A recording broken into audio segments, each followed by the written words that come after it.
저는 일강 들으시고 또 한 반 이상 탈락하시지 않을까 걱정했는데 반 훨씬 더 많이 와주셔서 너무 감사해요. 근데 오늘은 날씨가 갑자기 가을 분위기가 나더라고요. 그렇지 않았어요? 아침에 막 되게 선선한 바람도 불고 하늘도 높고 바람 살랑살랑 불어가지고 이거 뭐 갑자기 여름이어야 되는데 갑자기 가을이냐, 세상이 좀 약간 이상하게 돌아가는 지구다 이런 생각이 들면서 오늘 어쨌든 이강 사실 이 강의 내용은 재밌을 수는 없어요. 근데 이제 여러분 기관 운영하거나 할 때 좀 도움이 됐으면 하는 생각을 하는 건데, 일단 지난 수업 시간에 배웠던 거 잠깐 복습 좀 하고 그다음에 오늘 배울 내용으로 들어갈 텐데, 오늘 다룰 내용이 굉장히 중요해요. 약간 전략적인 사고로 우리 기관에 필요한 기록 관리 수준을 좀 나름 정해보는 그런 시간이기 때문에 지난주에 다뤘던 얘기는 일단 이 수업 자체가 기록 관리 레시피니까 기록이 뭐냐? 저도 써보고 싶었어요. 그러니까 두 년이나 있어서 기록이 뭐냐? 기록 관리 한다고 했으니까 기록이 뭐냐? 이거부터 간단하게 정리해보면 그냥 가장 심플한 정의는 활동에 대한 증거, 이렇게 생각하면 될 것 같아요. 우리가 어떤 활동을 했는데 그것의 과정과 결과로서 만들어지는 여러 가지 기록물들, 기록을 정해도 기록물이라고 얘기하면 안 돼요. 근데 아무튼 굉장히 다양한 증거들, 그걸 이제 기록이라고 얘기할 수 있죠. 기록의 유형적 측면에서 봤을 때는 아날로그적인 것도 있겠고, 그죠? 디지털적인 것도 있고, 요즘은 디지털 상태를 만들어주는 분이 상당히 많죠. 근데 옛날 선배들이 일하시면서 남긴 흔적들을 보면 아날로그 자료도 꽤 있을 거고요. 뭐 디지털이든 아날로그든 상관없어요. 그리고 또 다른 어떤 유형적인 측면에서 본다면 뭐 문서류도 있겠고요. 여기서 말하는 문서가 아날로그면 이제 종이 문서일 거고, 디지털이면 뭐 아래 한글이나 PDF 같은 어떤 전자 문서겠죠. 근데 이 문서류라고 하는 것도 이 안에 보면 다양해요. 결제 문서도 있겠죠. 회의 들어갈 때 준비에 들어가는 회의 안건 자료도 있겠죠. 회의가 끝나고 나면 또 누군가가 회의록을 작성하죠. 뭐 그런 유형들 많이 있어요. 박물류, 지난주에 박물류도 중요한 기록이다 이렇게 얘기를 했는데, 시위 현장에 또는 어떤 행사를 하러 나갔을 때 플랜카드, 그죠? 그때 이제 참석하는 사람들에게 뭐 나눠준 어떤 팜플릿, 물론 팜플릿을 문서로 볼 수도 있을 것 같기도 해요. 근데 어쨌든 그 행사를 하면서 필요했던 여러 도구들, 이런 게 속할 수 있겠고, 조금 좀 다르게 또 취급할 수 있는 게 시청강류들이 있어요. 행사에 가시게 되면 사진 많이 찍죠. 그러니까 스스로 우리가 이런 행사를 주관했다, 이런 거 했다라는 증거를 남기기 위해서 찍으시기도 하고, 또 뭐 회원 행사 같은 경우는 나중에 이 회원들에게 그때 그 즐거웠던 기억을 같이 공유하기 위해서 남기기도 하시고, 여러 목적에서 사진을 찍기도 하고, 동영상 촬영을 하기도 하고, 그래서 여러 가지 있을 수 있어요. 더 뭐 세분화시키면 더 다양한 자료가 있겠지만 모든 유형이 다 기록으로 포괄될 수 있다. 근데 이런 기록을 지난주에 얘기할 때는 그냥 기록하고 단순한 참조 자료, 어떤 일을 할 때 필요해서 사용하는 어떤 참고 자료하고는 조금 구분하자 이런 얘기를 했는데, 그 구분이 어떨 때는 명확치 않을 수도 있다 이런 얘기 말씀드렸고요. 어쨌든 기록이 중요하다는 걸 알겠는데, 그럼 이런 기록을 기관에서 관리해야 되는 이유를 굳이 찾자면 세 가지 정도로 나눠볼 수 있다고 했죠. 첫 번째는 우리 기관의 이 역사이기 때문이죠. 우리 기관이 오랜 시간 동안 어떤 활동들을 쭉 해왔는데 활동의 증거로서의 기록물들이 쭉 남겨져 있게 되면 그걸 통해서 우리 기관의 역사를 알 수 있는 거니까. 두 번째는 뭐라고 했죠? 업무를 할 때 그걸 참조해서 업무를 좀 더 효과적으로 잘 할 수 있겠다. 전임자가 나랑 비슷한 일을 작년에 할 때 어떻게 했는지 이걸 기록물을 남겨놔줬으면 그걸 보고 그보다 좀 더 낫게 더 잘할 수도 있을 거죠. 그다음에 세 번째는 뭔가 투명성을 보여준다는 측면에서 우리 기관이 어떻게 보면 이해관계자도 많아요. 우리를 바라보는 눈들이 있어요. 첫 번째는 회원들일 테고, 두 번째는 크게 보면 일반 시민일 수도 있고, 때로는 뭐 약간 대정부적인 갈등한 게 있을 수 있다면 뭐 그 사람들이 바라보는 눈이 있겠죠. 그래서 뭔가 투명성을 보여줘야 되는, 투명성을 보여줄 때는 기록으로 그거를 증거를 해줘야 되거든요. 그래서 투명성을 보여주기 위한 증거로서. 그래서 여러 가지 세 가지 관점에서 기록 관리가 도움이 될 수 있다. 또는 기록 관리는 그래서 하는 거다. 이렇게 세 가지를 말씀드렸어요. 이번 시간에 결정을 하셔야 되는 거는 우리 기관이 당장 수행해야 될 기록 관리는 저 세 가지 중에 어디에 포인트를 맞추고 하는 것도 생각하셔야 돼요. 물론 기록을 관리한다는 거는 우리가 어떤 활동을 해. 그래서 꼭 필요한 기록을 요거는 꼭 남겨야겠어 라고 판단을 할 때는 첫 번째는 요거 이 두 가지를 생각하게 되죠. 이거 잘 남기면 내년에 또는 그 다음번에 비슷한 일할 때 도움이 될 것 같은데, 또는 이걸 꼭 남겨야 무슨 조사나 이렇게 밖에서 무슨 감사가 들어왔을 때 빨리 보여줄 수 있을 것 같은데, 뭐 이런 두 가지 관점인 거고요. 근데 이제 업무에 활용하는 거는 되게 뭐 작년 거, 재작년 거까지는 봐도 5년 전 거, 10년 전 거 잘 안 보죠. 트렌드가 확 바뀐 데다가 일하는 방식도 바뀌고 요구사항도 바뀌었는데 10년 전 거를 업무 참조적으로 보는 일은 많지는 않아요. 그래서 업무적 활용 가치는 짧아요. 근데 증거는 되게 이제 회계자료 같으면 5년 이상은, 5년까지는 보존을 해줘야 되죠. 그거는 법령에 정해져 있는 여러 가지 조건들이 있어요. 그래서 근데 이 두 가지를 다 합쳐도 뭐 5년 내지 뭐 10년 뭐 이런 정도의 기간만 보존해줘도 되는 그 목적을 달성할 수 있는 그런 경우인데, 요건 좀 다르죠. 우리 기관의 역사를 보여준다는 건 어쨌든 먼 미래 후손한테까지 보여주고 싶은 거기 때문에 저 기록을 오랫동안 보존하는 의미죠. 여기서 말하는 오랫동안이란 뭐 100년일 수도 있고 200년일 수도 있고 그런 개념이 되는 거죠. 하지만 어떤 목적이든 기록이 지금 막 생겼을 때 그럼 여러분 판단해야 되겠죠. 이 기록은 요 가치만 있어. 이 기록은 요 가치와 요 가치 다 갖고 있어. 이 기록은 이 가치까지 다 갖고 있어. 그러면 요 역사 기록으로까지 가치가 있는 거는 굉장히 오랫동안 보존해야 될 대상으로 여러분이 관리를 해야 되는 거고, 역사적 가치까지는 없고 업무에 단순히 참조할 정도야. 뭐 1, 2년 두고 내가 업무에 활용해야지. 그럼 뭐 짧게 보존해도 되죠. 근데 업무적으로는 1, 2년 정도만 보관하면 되는데 회계정보 같은 경우 나중에 누구 보여달라고 보여줘야 되니까 5년 동안 보존해야겠어요. 그래서 뭔가 기록마다 보존기간을 정해주게 돼요. 그 얘기는 판단을 해야 된다는 거죠. 이 기록은 어떤 가치가 있으니까 얼마만큼 보존해야겠다. 판단해야 돼요. 그러니까 머리가 좀 좋아야 되겠죠. 농담이고 머리가 좋아야 되는 게 아니라 뭐예요? 이 기록물의 가치를 알아볼 수 있는 눈이 필요한데, 그거는 내부에 계신 분들이 업무적 가치는 제일 잘 알죠. 증거적 가치는 약간 법무적 해석이 필요해요.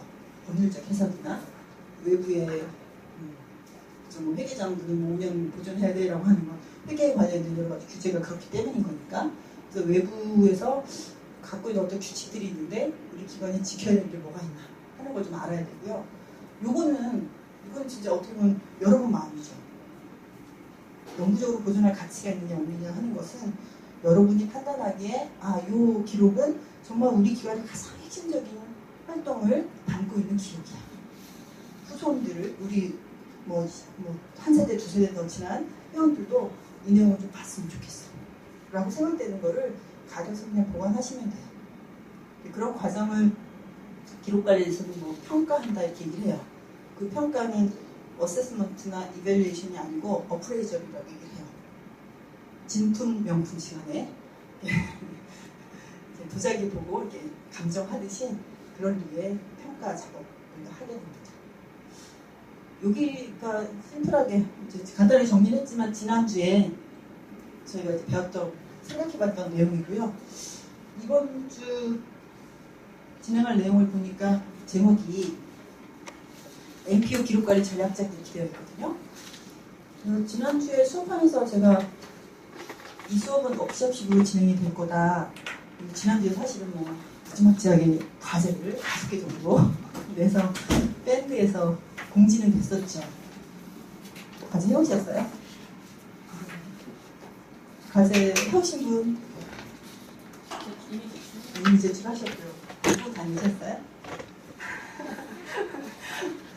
여러분이 얼마나 그 과제에 민감하신가 테스트를 해봤는데 많이 안 내시긴 했는데 이번 주부터는 안 돼요. 이번 주부터는 빠짐없이 하는 내용을 좀 같이 따라가 주셔야 기관에 좀 유용한 그런 기록 관리를 하실 수 있을 것 같거든요. 오늘 제목이 NPO 기록관리 전략적이잖아요. 그러니까 여러분이 우리 기관, 특히 기관에서 이 수업 듣고 와서 우리 기록관리 잘 할 수 있게 좀 해봐 이렇게 위임받고 오신 분들 같은 경우는 구체적으로 좀 생각을 많이 해보셔야 되는 그런 주입니다. 지금 강의 내용 보시면 4가지로 지금 진행을 할 건데 첫 번째가 기록관리 목표 정하기를 할 거고요. 두 번째는 내외부 환경 분석하기를 할 거고 세 번째는 업무 분석하기 네 번째는 시스템 분석하기. 이거 다 하려면 실제로는 뭐 그죠? 최소한 한 달 정도 컨설턴트들이 몇 명이 그 기관에 가서 조사를 하고 해야 되는 일임에도 불구하고 우리는 상당히 빠른 속도로 여러분이 평소에 기관에 대해서 잘 알고 계시기 때문에 진행을 해보려고 합니다. 이런 틀로 일을 진행한다라는 걸 배우시는 거라고 생각하시면 되겠는데요. 자, 첫 번째 페이지에 가보시면 우리가 어떤 전략을 짠다. 그러니까 어떤 문제가 있어요. 우리 기관에 어떤 문제가 있다. 그래서 그 문제를 해결을 해야겠다. 라고 할 때는 가장 일반적으로 이렇게 이런 4단계를 거쳐요. 화살표에 보면 목표를 설정하는 일을 먼저 해요. 이게 기록관리 뿐만 아니라 다른 문제도 마찬가지예요. 어떤 영역에 문제가 생겼어요. 그러면 그 문제를 해결하기 위해서 어쨌든 이게 해결된 상태 어떤 상태가 되었으면 좋겠어 라고 하는 약간 추상적이지만 목표를 좀 세워야 돼요. 목표 및 방향 이런 걸 설정을 해야 되고요. 두 번째 단계에서 해야 되는 게 그러면 구체적으로 문제가 뭐가 있지 라고 하는 현황 분석 현재의 상태를 자세히 들여다보는 일을 두 번째 해야 돼요. 그 다음에 세 번째는 구체적으로 이런 문제가 있으니까 첫 번째 단계에 세운 그 목표나 방향에 비추었을 때 이런 식으로 계산해야 되겠구나 라고 개선안을 도출을 하는 작업을 해요. 마지막으로는 그럼 그 개선안은 그냥 페이퍼로 나오는 거군요. 문서화를 했을 뿐이에요. 아이디어를 짜내서 그냥 적은 거예요. 그렇게 하려면 우리 조직이 뭔가 많이 바뀌어야 되죠. 사람들이 뭔가 액션을 취해야 돼요. 그래서 언제까지는 뭘 하고 그 다음에 언제부터 언제까지 뭘 하고 하는 식의 구체적인 이행 계획을 세우는 일을 해야 됩니다. 자, 이런 단계를 우리가 거쳐서 지금 여기 오신 선생님들은 우리 기관에 어쨌든 기록관리가 잘 안 되고 있는 것 같다. 기록관리를 좀 잘 해봤으면 좋겠다.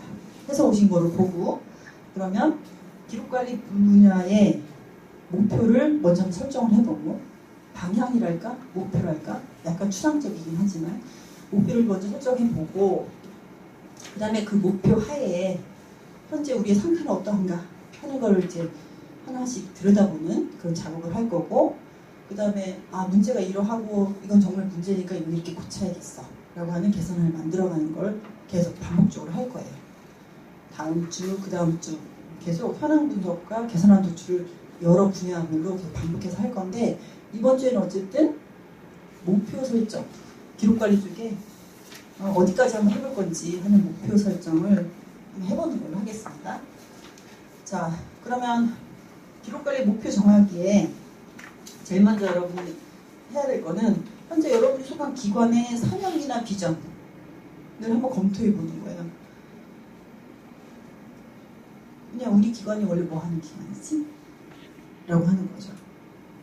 왜냐하면 되게 큰 기업 같은 경우는 기업 홈페이지에 가보면 그 회사의 미션을 번역한 게 사명이죠. 미션과 비전 뭐 이런 것들 또 목표 이런 것들이 홈페이지에 나와 있어요. 그거는 일종의 뭐 표 같은 거기도 하고 또는 모든 업무를 할 때 큰 방향성이기도 하죠. 그래서 그런 방향으로 가겠다는 거예요. 그래서 세부적인 거, 상세한 걸 보기 전에도 사명이나 비전을 보면 큰 흐름, 이 기관이 어떤 쪽으로 가려고 하는구나 하는 큰 흐름이 보이는 거죠. 거기에 핵심이 들어가 있어요. 그래서 그 핵심에 해당하는 내용이 뭔지를 다시 한번 리마인드를 좀 해보고, 그럼 나중에 우리가 기록 관리를 하려고 할 때도 그 핵심 활동, 핵심 비전, 핵심적인 사명, 거기에 연관된 기록들이 가장 중요한 기록일 거고, 걔가 유실되거나 훼손되거나 관리가 잘 안 되고 있다는 게 가장 큰 문제니까 그런 것에 좀 집중해서 그런 기록들을 먼저 구출을 해야 되겠죠. 뭐 그런 식으로 생각할 수 있어요. 그래서 먼저 여러분의 기관의 사명이나 비전이 있다면 뭐 그런 걸 한번 공통 다시 한번 상기를 한번 해보시는 거예요. 근데 사명과 비전은 좀 달라요. 사명은 변하지 않는 거거든요. 처음에 어떤 기관을 만들 때 뭐 예를 들면 우리가 뭐 대한민국이라는 그 제약을 둘 필요가 있는지는 모르겠는데, 어쨌든 대한민국에 살고 있는 모든 사람들의 인간으로서의 권리를 보장하기 위한 모든 활동을 한다. 아니 이렇게 한다면 그거는 그 기관이 처음 만들어질 때의 그죠 목표이기도 했고, 그 기관이 존속되는 한 계속 변치 않는 목표인 거죠. 그런 걸 사명이라고 해요. 변치 않는 목표. 만약에 그게 변경이 될 거라면 우리가 이제 인간적인 삶이라고 하는 키워드 말고도 뭔가를 더 덧붙이거나 약간 좀 변형을 하게 되는 상황이 온다면 대부분은 기관의 명칭까지 바꾼다든지 하는 식으로 재탄생시키는 경우가 많아요. 사명이 좀 변할 때. 그럼 비전은 뭐냐면 좀 약간 중장기적인 목표 같은 거죠.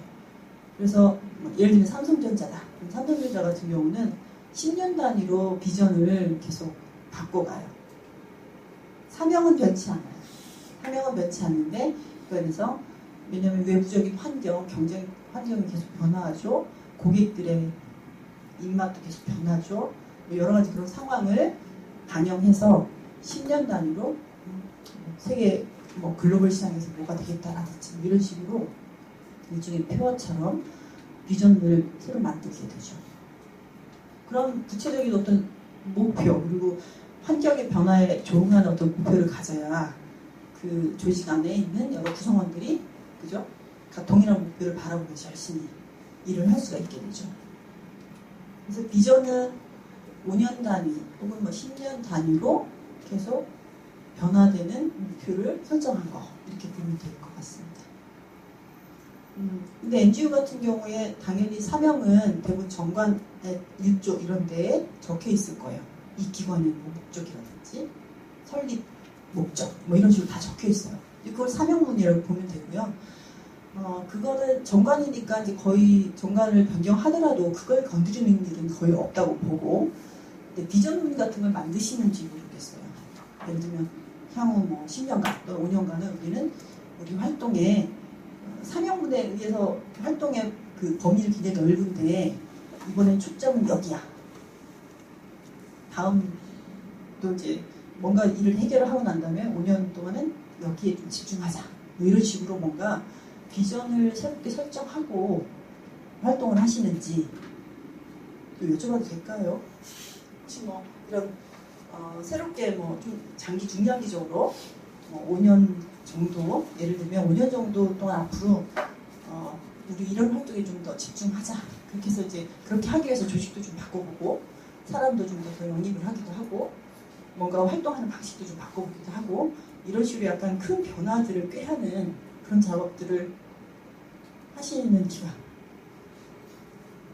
내년 하는 건 말고요. 내년은 뭘 하자. 이거 말고. 아직 연역 하세요?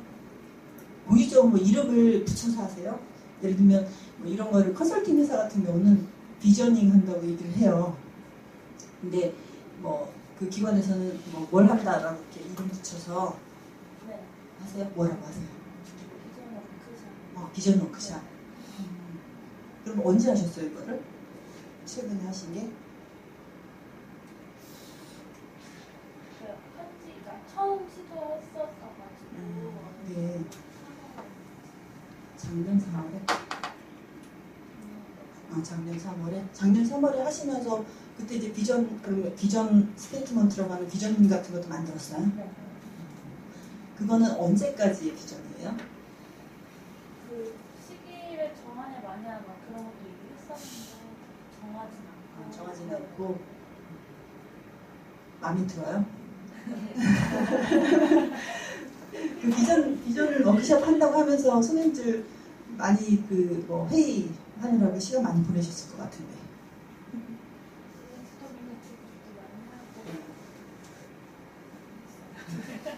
그래서 저는 그래도 활동가들이 대부분 수긍하는 그런 비전을 찾아내셨어요. 서로 막 이렇게 단어로 포스트잇 붙여가지고 골라서 내고 막 그렇게. 이제는 그 목표는 정해졌으니 딴 얘기하면 안 되죠, 그죠? 저도 예전에 제가 이제 한국 오라클이라는 회사를 다녔었는데 거기도 회사가 이렇게 급성장을 하다가 보니까 뭔가 이제 좀 회사가 변해야 될 시점이 돼서 비저닝 워크숍이라는 거를 하는 걸 봤어요. 뭐 직원이 너무 많으니까 저렇게 다 참여를 못하고 근데 비저닝 워크숍을 한 6개월 정도 컨설팅 회사에서 와서 이제 주도해가지고 했고 마지막에 이제 비전 스테이트먼트 비전이라는 게 만들어졌어요. 그래서 비전 선포식이라는 거를 코엑스에 홀 전체 빌려가지고 전 직원 모임 가운데 빵빠레를 올리며 이만한 밖에 탁 터지면서 꽃가루가 날리면서 이렇게 플래카드가 쫙 떨어지더라고요. 근데 그러고 나서 그 다음날부터 사장님이 지나가면서 만나는 직원마다 비전문 외워봐. 비전문 외워. 그래서 비전문을 줄줄줄 외우지 못하면 해고당할 그런 위협감을 느낄 정도로. 근데 아무튼 그 뒤에 제가 다니는 그 회사의 변모 과정을 보면 그 비전링을 한다는 게 비전문 하나를 만드는 건 아니고요. 비전문은 굉장히 압축돼서 나온 목표고 그 밑에 세부적인 목표, 전략적 과제 그게 계속 이렇게 분해돼서 결국은 한 사람 한 사람의 성과 목표까지 와요. KPI라고 하죠. 핵심 성과 지표가 다 연결되는 과정이기 때문에 굉장히 조밀한 작업이거든요. 그걸 6개월간 열심히 해갖고 이제 그걸 만들었는데 거의 그 방향으로 갔어요. 그래서 회사가 많이 성장을 했던 그런 경험이 있는데요. 대부분 그 비전 워크숍을 할 때는 아까 말씀드린 대로 5년 혹은 10년 이런 주기적으로 이렇게 하는 경향이 있고요. 그러면 되게 이제 지금 같으면 2015년이니까 짧게 잡아도 2020 비전 이렇게 되는 거죠. 2020년까지는 우리가 이런 것을 하고 있어요. 그러니까 비전은 비전을 하다는 게 눈으로 볼 수 있는 거잖아요. 그래서 그러니까 이미지를 그릴 수 있는 거예요. 그 비전만 딱 봐도 어떤 상태에 되어 있겠다는 얘기구나, 어떤 상태를 지향하는 거구나 라는 게 딱 보이게 지어주는 거거든요. 그래서 뭐 어쨌든 비전은 하나 달랑 나오는 게 아니라 그거는 세부적인 구체적인 계획 뭐 이런 것까지 다 맞물려서 비전을 만드는 거다라는 거죠. 그런 작업들은 그냥 NGO, NPO에 계신 분들이 그 기관의 활동을 좀 활성화시키고 좀 뭐랄까 목표 지향적으로 한다는 측면에서 해보셔도 좋을 것 같아요. 근데 그거는 이제 기관 전체의 비전이고 기록 관리만 따로 비전을 또 설정할 수도 있는 거라는 거죠. 그래서 기록 관리 2년 뒤 혹은 뭐 5년 뒤에 기록이 이런 식으로 관리되는 그런 상태가 되었으면 좋겠어. 뭐 이런 걸 한번 만들어 보자는 겁니다. 자, 다음 2페이지에 가보시면 이런 비전을 우리는 이제 기록 관리만 얘기할 거니까 기록 관리 쪽에 비전을 잡으려고 하는데 이쪽에 이제 비전이라는 것도 다른 말로 표현하자면 목표 같은 건데요. 그런 목표를 잡을 때 제일 먼저 고려해야 될 게 기록 관리에 연관된 이해관계자들이죠. 이해관계자, 영어로는 스테이크홀더라고 얘기하는데 이해관계자는 이해를 같이 하는 사람들이에요. 그죠? 우리 기관과 혹은 우리 기관의 기록이 잘 관리되느냐 잘 관리되지 못하느냐에 따라서 이해를 같이 하는 사람들. 만약에 회원들이 참여한 여러 가지 행사가 있었는데 사진도 막 찍고 했는데 사진을 다 분실해버렸어요. 그럼 거기 참석했던 회원들이 너무 속상할 거 아니에요. 아이고, 내가 거기서 행사할 때 뭐 이렇게 했던 여러 가지 재밌는 모습도 많고 의미 있는 모습도 많았는데 열심히 활동하고 사진을 찍길래 나는 안 찍어도 되나 보다 하고 안 찍고 있었는데 사진을 다 잃어버렸대. 그럼 너무 속상하잖아요. 분실되고 잘못했을 때 슬퍼하는 사람, 또 잘 관리했을 때 같이 기뻐하고 그 가치를 공유하는 사람, 그런 사람들을 이제 이해관계자라고 얘기를 하죠. 그래서 그 2페이지 아래쪽에 표에 보시면 여러분 기관의 기록이 잘 관리되느냐 잘 관리되지 못하느냐에 따라서 이해관계를 같이 하는 사람들이 누구일까 한번 생각해 봐야 될 것 같아요.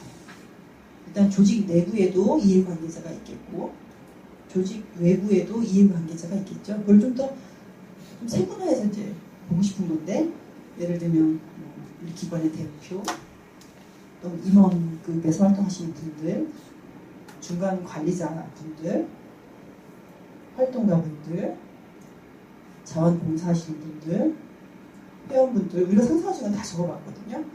또 조직 외부에 우리의 모 기관에 해당하는 기관이 있다면 그 기관, 우리와 같은 영역에서 활동하고 있는 단체들, 우리가 속해 있는 지역, 사회, 이런, 또는 그냥 퉁쳐서 일반 시민, 이런 분들이 조직 외부에 있을 수 있는 이해관계자들이에요.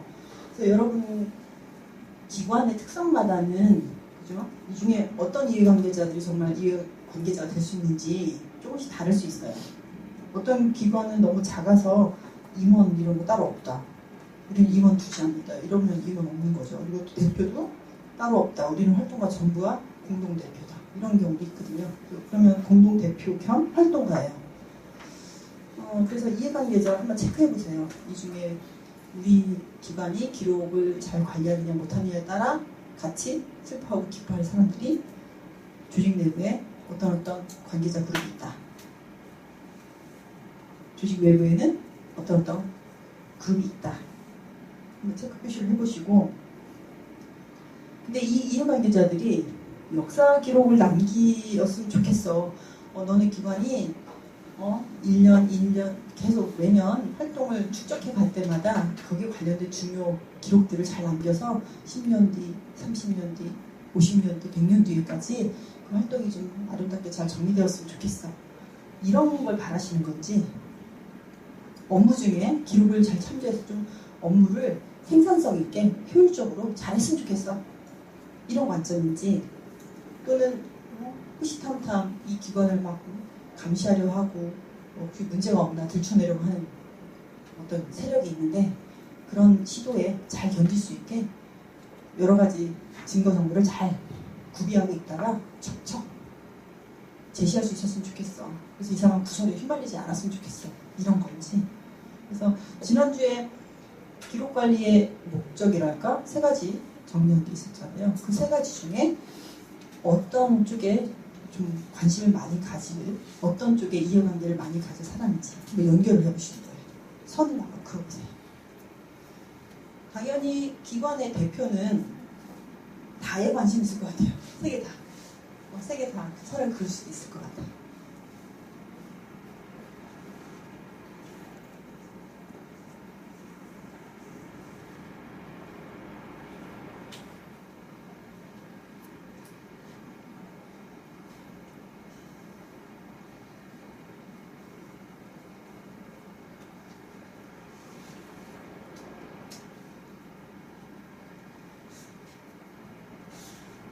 쭉 선을 그어보시면서 어느 정도 선이 그어지면 3페이지에 실습 칸이 있죠. 실습 박스 안에다가 기록을 잘 남기고 활용하고 하는 것과 관련해서 가장 이해관계가 높은, 이해관계가 강한 그룹을 3개 정도를 한번 꼽아보시고, 그 각각의 그룹의 경우에는 역사 기록을 남기는 거에 관심이 높은 건지, 업무를 잘 할 수 있도록 하는 것에 관심이 있는 건지, 투명성 보여주는 거에 관심이 높은 건지 하는 걸 한번 적어보시는 거죠. 그래서 핵심적인 이해관계자 3순위까지 한번 적어보시고, 기록을 뭘 어떻게 남겨서 어떻게 관리하기를 요구할 것 같은지 한번 이렇게 써보는 거예요.